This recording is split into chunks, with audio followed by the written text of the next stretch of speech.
Pagod na pagod na pagod. Sorry. Oh no, I don't like this.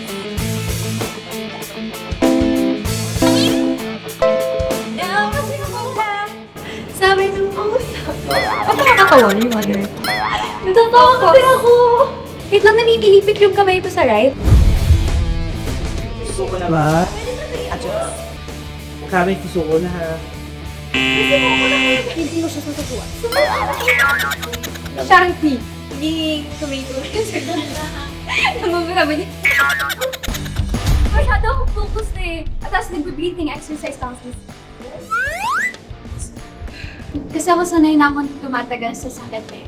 Like, kaya ko naman i-endure yung sakit. Sabi ko, ay, mabigat nga kasi pag tinignan mo lang siya, nang kala mo ang dali-dali lang. Pero kahit konti pa lang, mabigat na. May pressure na niya.